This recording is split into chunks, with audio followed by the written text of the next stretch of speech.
Petri Wine brings you Basil Rathbone and Nigel Bruce in the new adventures of Sherlock Holmes.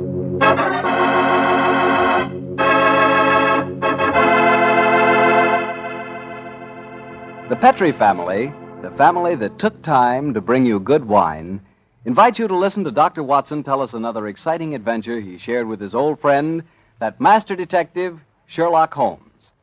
And as for me...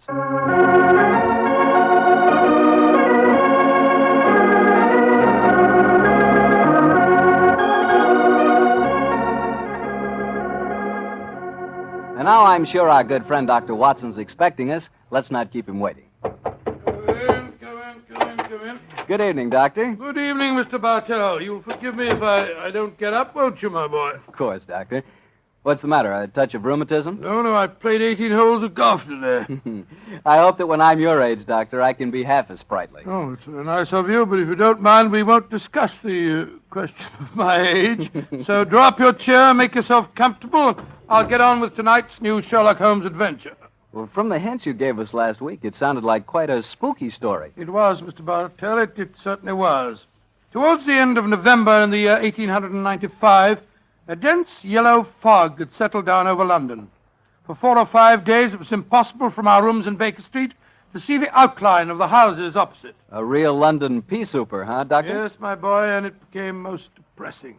The first day Holmes had spent in cross-indexing his huge book of criminal references. The second and third had been patiently occupied with a subject which he had recently made his hobby, the music of the Middle Ages. But when on the fourth day, on pushing back our chairs after breakfast, we saw the greasy, heavy brown swirl still drifting past us and condensing in oily drops upon the window panes, Sherlock Holmes's impatient and active nature could endure this drab existence no longer. He paced restlessly about our sitting room, chafing against the inaction. After several minutes of these perambulations, he turned to me and spoke. Anything of interest in the paper, Watson? There's news of a revolution, a possible war, and of an impending change in the government. Nothing to interest you, though. No crimes of any importance. The London criminal is certainly a dull and unenterprising fellow these days. Look out of the window, Watson. See how the figures loom up, are dimly seen and then blend once more into the foggy depths. What a day for a thief or a murderer. He could roam London as the tiger does the jungle, unseen until he pounces, and then evident only to his victim. That's a cheerful thought, I must say. Hello. I wonder who that is. Probably a visitor for Mrs. Hudson, or perhaps the local plumber has finally condescended to pay some attention to the faulty gas jet in our hallway. I don't think you're right on either count. I can hear Mrs. Hudson's footsteps on the stairs. Come in. Yes, Mrs. Hudson, what is it? Oh, excuse me, Mr. Holmes, but there's a gentleman to see you. Says it's most important, and he asked me to give you this card, Oh, sir. thank you. Oh, Mortimer Harley, eh? Show him up, please, Mrs. Hudson. Very good, sir. Mortimer Harley, and who's he? I've not had the pleasure of meeting him personally, but I'm quite familiar with his scientific reputation. Scientific? In what does he specialize? Oh, I suppose one might refer to him as one of the greatest authorities on all matters connected with the occult. You mean the fellow dabbles in supernatural stuff and all that sort of thing? I mean, my dear Watson, that Mortimer Harley is an extremely intelligent man with a thoroughly comprehensive and scholarly knowledge of his field and an intense belief in the existence of the supernatural force. Here he is to speak for himself. Oh, come in, Harley. Thank you, Mrs. Hudson. You're Mr. Sherlock Holmes? Yes, sir. This is my colleague, Dr. Watson. How do you do, Mr. Harley? How do you do, Doctor? Won't you sit down, sir? Thank you. Well, you fellas are probably wondering who I am and what's brought me here. Well, we're not wondering who you are, Mr. Harley. My friend Holmes was just telling me of your scientific eminence. I'm flattered that you know of me, Holmes. Just the same, you're wondering why I'm here. Naturally, sir. Well, since you know I'm a student of the occult, I'll get right down to my problem. Mr. Holmes, have you ever heard of the Headless Monk of Trevennis Chapel? Oh, yes, indeed, Mr. Harley. An apparition to be counted among our more intangible national treasures, I should say. I'm sorry to appear stupid, but I have never heard of the Headless Monk of whatever it is, Chapel. Well, then, let me tell you about it, Doctor. Yes, I wish you would. Trevennis Manor in Cornwall was once an abbey. It was expropriated during the reign of Henry VIII, and several of the monks were killed in some of the minor difficulties attendant on such an act. But one of the murdered monks, a certain Brother Hugh, the chapel organist, was persistent. He still haunts the chapel today. He still plays the organ, and since he was beheaded, he always appears headless. It's a charming little legend, Mr. Harley, but you don't expect us to believe it's anything but a legend, surely. Ah, skeptic, eh? How about you, Mr. Holmes? I'm extremely curious to know why you've come to see me, Mr. Harley. I'll tell you why.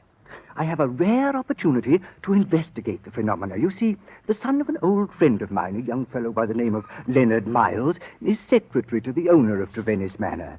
He asked me to stay there, and I find the invitation irresistible, particularly since the phenomena have curiously increased of late, Mr. Holmes, almost as though some more mortal agency were motivating them. Oh. Now I see why you've come to me, Mr. Harley. I knew you would, Holmes. You see, I'm like my good friend and fellow investigator, Carnacki. I believe in being prepared to meet phenomena on either the natural or the supernatural plane. If the phenomena are real, then they fall legitimately in my field. Whereas if, as I'm sure you suspect, they are being contrived by human forces, then you think that's more in my department, eh, Harley? Exactly. Well, what do you say, Holmes? A little trip to Cornwall would be a nice few days. We'd probably escape the fog down there. Oh, the places with the weather, Watson. What? I'm much more concerned with the fog that surrounds the appearances of the Headless Monk of Trevennis Chapel. Mr. Harley, I accept your invitation with pleasure. There's still time to catch the Cornish Express. We can be at Trevennis Manor before the moon is up.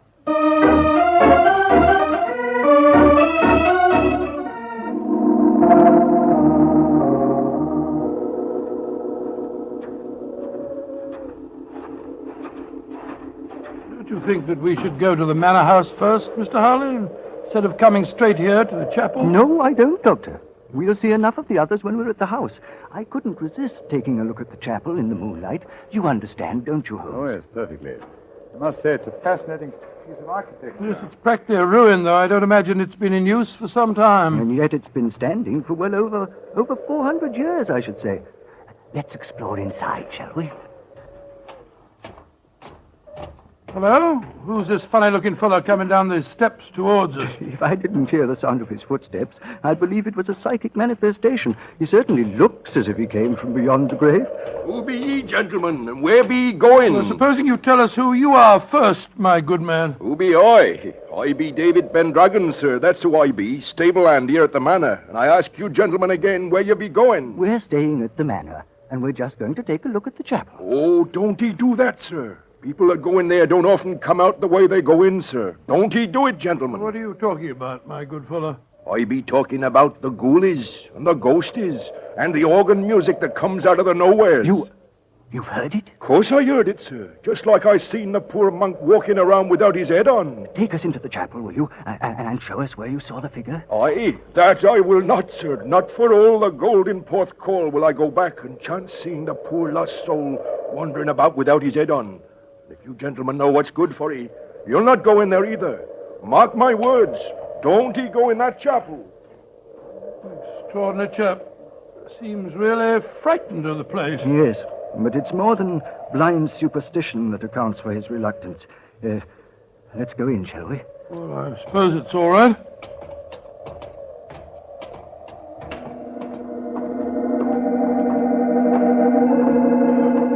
Great Scott! Listen to that. The organ. The ghost's playing it. We're extremely fortunate. A psychic manifestation as soon as we enter. Remarkable. Psychic manifestation rubbish. Look who's sitting at the keyboard. It's Holmes. Holmes! What's the matter, Watson? What's the matter? You frightened us to death, didn't he, Harley? Well, speaking for myself, Doctor, it disappointed me. I thought it was a genuine phenomenon. What do you think you're doing, Holmes? I thought you were still behind us. I'm sorry if I frightened you, Watson. I was curious about this organ. I slipped in by the side door ahead of you and tested the instrument. It's in astonishingly good condition for a disused chapel, don't you think, Harley? Yes, I do, Holmes. One might reasonably presume that someone tends it with great care. In fact, I would go further and say... What are you doing in here? We are guests at the manor house, and we decided to pay a visit to the chapel before we paid our respects to our host. Oh, my father is your host. I'm Dorothy Brownlee. How do you do, Dorothy? My name is Holmes, and these gentlemen are Dr. Watson and Mr. Harley. How do you do, Dr. Watson? Mr. Harley. I heard the organ music, and I was terribly frightened. You've heard of the legend, I suppose. You mean about the headless monk and the ghostly organ and music, Miss Brownlee? Yes, Doctor. And it's more than a legend, I assure you. That's why I rushed over here as soon as I heard it. It must have frightened all the servants within hearing distance. Why were you playing the organ? I was curious to see whether it was in good repair. Obviously it is, Mr. Holmes. Well, my father and his secretary, Mr. Miles, are expecting you, I know. Let's walk over to the house, shall we? I'm sure you've seen enough of the chapel for tonight.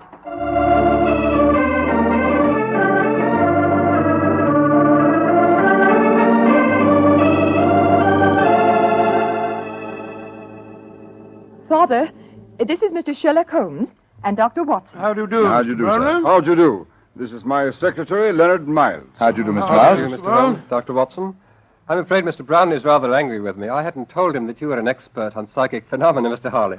I fail to see why the knowledge of that fact should make you angry, Mr. Brownlee. I don't want you ferreting about into this so-called ghost business. There's been enough trouble in the neighborhood already. It's almost impossible to keep servants, and these Cornish people are incredibly superstitious. You haven't seen the ghost yourself, Mr. Brownlee? Oh, of course not. There isn't any ghost, I tell you. You heard the mysterious organ playing? No, I haven't. And I don't want to talk about it anymore. Excuse me, sir. Yes, what is it? David Pendragon's at the door. He's very anxious to see you, sir.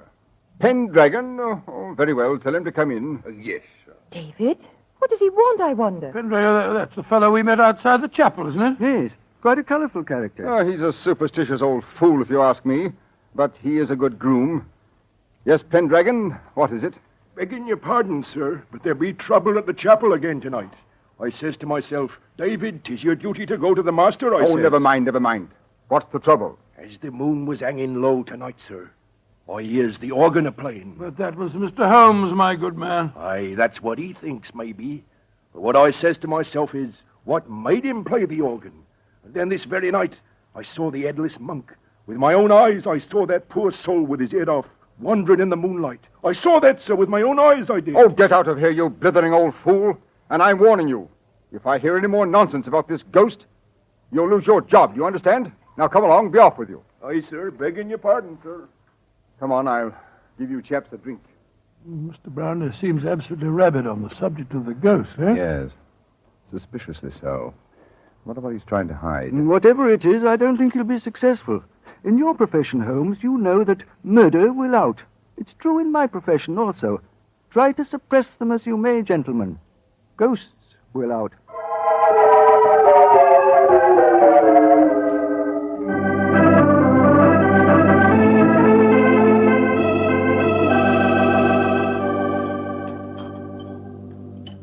Well, Holmes, this place may be haunted, but I swear that I never spent a better night anywhere. And I've never eaten a better breakfast. Pass me another kipper, will you, old chap? Oh, well, Thank you. I heard you moving about quite late. You been out? Yes. I had another talk with David Pendragon, as well as some of the other servants. It was quite illuminating. Good morning, Mr. Harley. Good morning. Good morning, sir. Good morning. I'm glad to see I'm not the only late riser. Oh, were you up late too, sir? Yes, I was, Doctor. I decided to ignore the veiled threats of Mr. Brownlee, and so I did a little investigating in the chapel. Do you mind passing the teapot? And what were the results of your investigations, Mr. Harley? Well, there was no psychic manifestation, you understand, but I'm sure of one thing. That chapel is evil. Evil to the hearts of its stones. And I'll swear that evil does not stem from the hapless monk who was murdered there. You confirm certain suspicions aroused by my own investigations last night. There is evil here, Mr. Harley, and I think I know its nature. Unless I mistake every sign and reaction, someone has been initiating the local peasantry into the evils of the Black Mass. Black Mass? Good Lord, what a shocking thought. My own sensations last night confirm your theory, Holmes. There is a coven here, I swear it, hiding its own obscene practices under cover of the haunting. Well, that sounds quite feasible. After all, the people are so superstitious that they'd keep as far away as possible from the chapel when they heard the organ playing. This problem falls into both our fields, Harley. The practice of black magic is a criminal offense. Perhaps it's just as well the old laws against witchcraft are still in force. I imagine, Mr. Harley, that you Have your own methods of combating such forces as we're up against? Oh, yes, Holmes, though mine are not connected with the legal aspects of the case, of May course. I ask what you plan to do, sir? Well, I have several rather elaborate preparations to make, Doctor. It'll take me most of the day, I'm afraid. However, I shall explain them to you all after dinner tonight.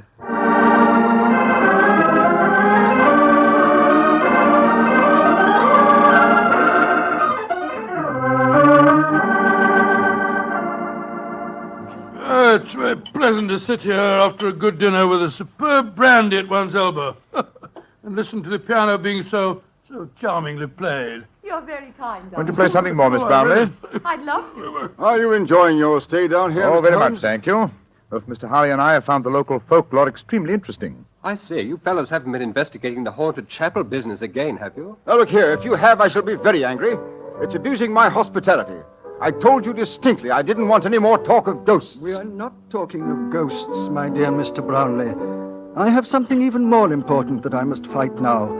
It's possibly a little hard to imagine me as a crusader, me, the stooped little man, beside the four of you, as toweringly tall a quartet of men as I have ever faced, and yet I am your St. George. What on earth are you talking about, sir? I'll tell you in secrecy. This mustn't reach the ears of the peasantry. I refer to myself as St. George because I go to wipe out an evil that lives in your midst, a living, modern dragon. Please, Mr. Harley, that sounds dreadfully frightening. And to rid you all of this fiend, I must cleanse the chapel, purify it, exorcise it, remove its residue of psychic evil. That, gentlemen, is my mission tonight. Dorothy! She's fainted. Get some smelling salts, quickly. I'm afraid you were a little too graphic, Mr. Harley. I'm sorry if I frightened the young lady, but I'm sure that after tonight she will have no further grounds for fear in Trevenice Manor.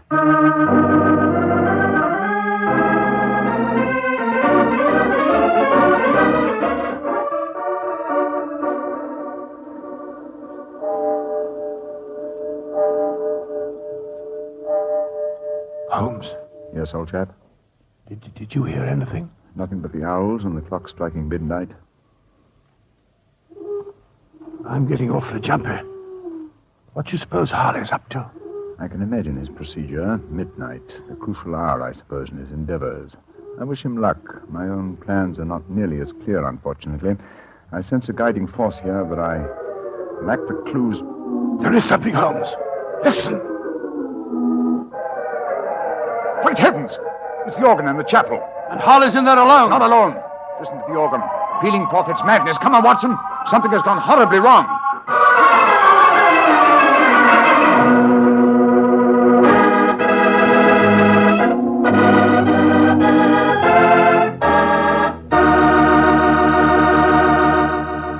Dr. Watson, that was a heck of a place to break off your story. Then let us continue it as speedily as possible, my boy.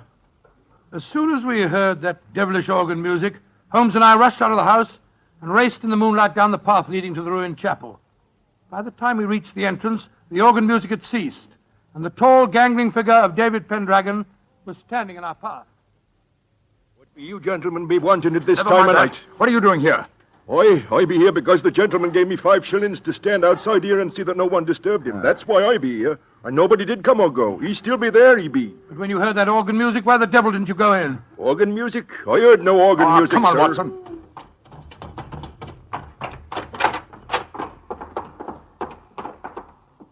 Great heavens. Look at him. We're too late. Poor devil. A knife through his heart. It's obvious who did it. That fellow Pendragon. I'll go and grab him before he gets away. Watson. He's not our man.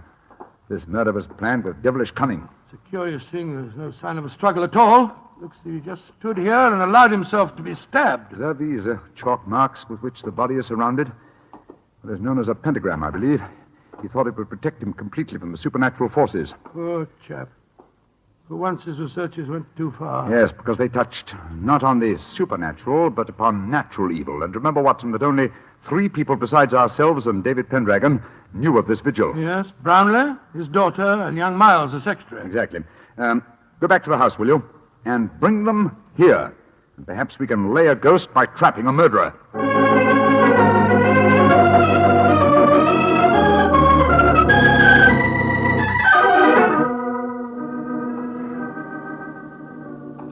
That's all I know, Mr. Holmes. Well, you've not established much so far, Holmes.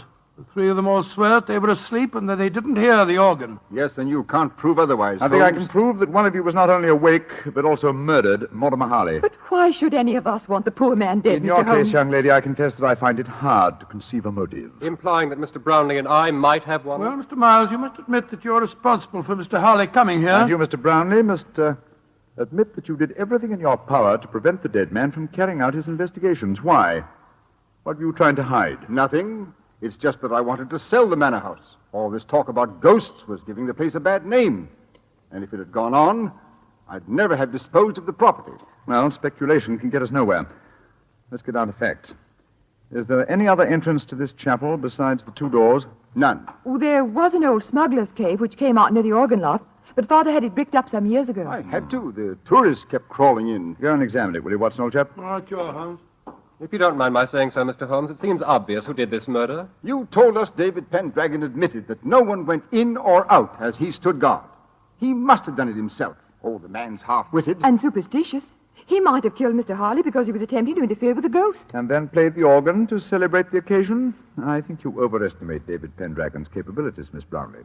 Mr. Miles. Yes, Mr. Holmes. Pendragon is waiting outside. Would you be kind enough to ask him to come here for a moment, please? Certainly. Why don't you find out, Watson? Well, it's easy to see where it was bricked up, but it's a solid wall now. No one could get in that way.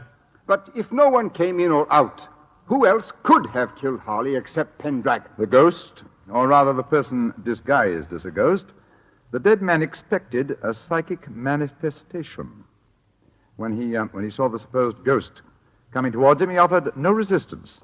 He believed that the magical pentagram would protect him. Ah, there you are, David.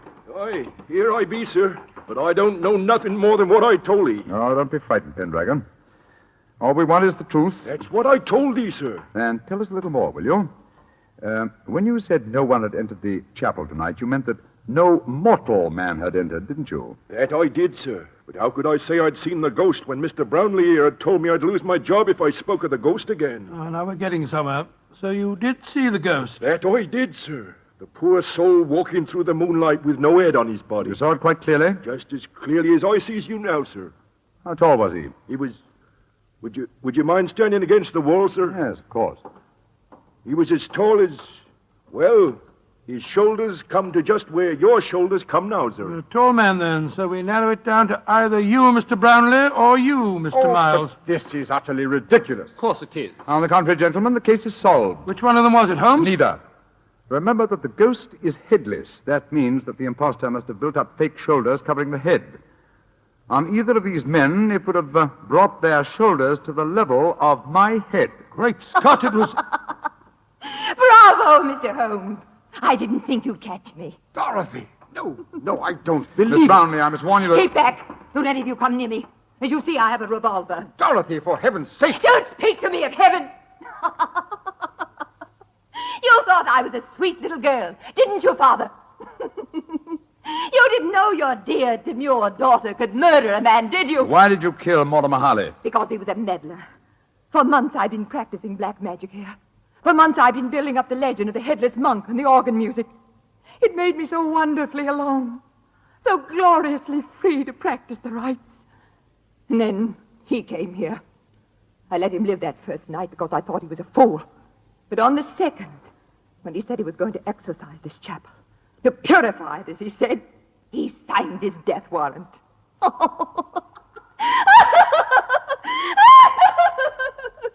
you could have seen his face, if you could only have seen his stupid, startled face as I plunged the knife into him. Dorothy! He bled so beautifully. Holmes, she's mad as a hatter. What are we going to do? Miss Brownlee, give me that revolver.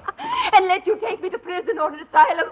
No, you'll never catch me. She's backing up the stairs leading to the organ loft. Dorothy, come back! Don't try and follow Look me. out! The railing's behind you. And turn my head. Oh, no, Mr. Holmes,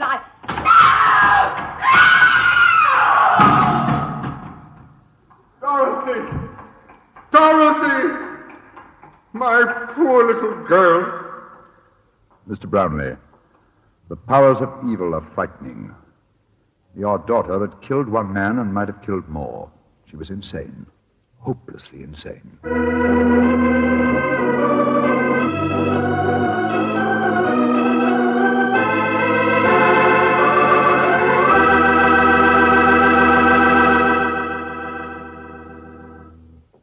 Doctor. That was quite an exciting story.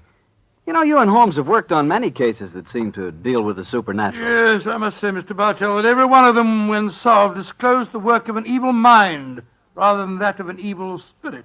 The part I particularly liked about tonight's story was the organ music. There's something eerie, something almost ghostly about organ music. Yes, and there's nothing more beautiful. You know, I wish I could play the organ and write music for it. There's nothing like music to really express a thought. Yes, I can just imagine the kind of music that you'd write. Probably catchy little ditties such as, "The Petri family took the time to bring you such good wine. So when you eat and when you drink, remember Petri wine." Oh, no, Doctor. Is that the way I affect you? Although on the level, you could probably write beautiful music to describe the way the grapes look on the vine in the sunlight. But what music could tell you about the Petri family and how long they've been making fine wine? Well, Dr. Watson, what new Sherlock Holmes adventure do you have lined up for us next week? Well, now let me think. Next week, Mr. Bartell, I'm going to tell you a story that started quietly enough as Holmes and I sat at a London dinner party, and yet, before the evening was over, we found ourselves involved in one of the most shocking scandals that ever rocked London society.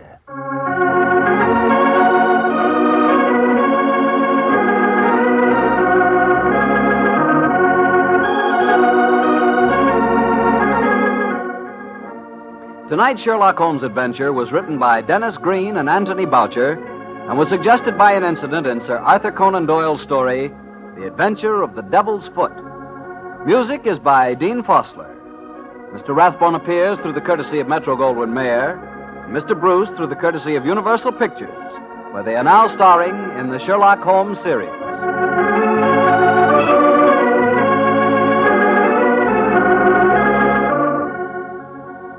The Petri Wine Company of San Francisco, California, invites you to tune in again next week, same time, same station. Sherlock Holmes comes to you from our Hollywood studios.